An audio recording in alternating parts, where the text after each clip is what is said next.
Outdoor পডকাস্টের জন্য একটা ভালো মাইক দরকার, সো মাইক নিলাম DJI মাইক মিনি। আনবক্সিংটা আপনাদের সাথে শেয়ার করলাম। খুলেই খুব সুন্দর একটা ভালো ব্যাগটা দেখে মন খুশি হয়ে গেল। আচ্ছা না, যে ডিভাইস থেকে অনেক সময় ডিভাইসের সাথে যে জিনিস দেয় ওগুলো দেখে খুশি হয়ে যাই। এই হচ্ছে এটার সাথে দেওয়া অডিও কেবল আর USB-C। তারপরে ডেড কেটগুলো আছে, উইন্ড কাটারের ডেড কেটগুলো। এটা হচ্ছে অ্যাকচুয়াল মাইকের বক্সটা। এটার ভিতরে দুইটা ট্রান্সমিটার, একটা রিসিভার আছে। খোলার সাথে সাথেই ব্লিঙ্কিং শুরু করছে, মানে খোলার সাথে সাথেই অ্যাক্টিভ।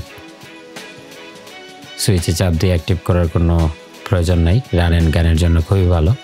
দেখতে পাচ্ছেন একটা রিসিভার দুইটা ট্রান্সমিটার। আবার রেখে দিই। বক্সটা থেকে অটো চার্জ হয়, মানে বক্সটাতেই অনেক ব্যাটারি ক্যাপাসিটি আছে, সো ইউজ করে বক্সে রেখে দিলেই চার্জ ফুল হয়ে থাকবে। খুবই এই যে DJI এর এই ব্যাপারগুলো আমার ভালো লাগে। এই হচ্ছে দুই কালারের ডেড কেট লাগাবো দুইটাতে, যাতে বোঝা যায় কোনটা এক কালার লাগাইলে প্যাচ লেগে যায় অনেক সময়। আর আমার আগের সিঙ্গেলটা তো আছেই, কালো বিড়াল একটা আর একটা সাদা বিড়াল।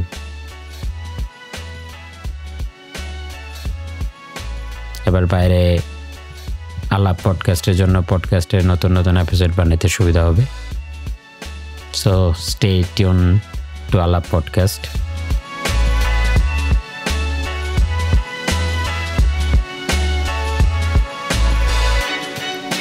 DJI এর খুবই সুন্দর একটা স্টিকার দিয়েছে, খুব কুল ভাইব আছে স্টিকারটাতে।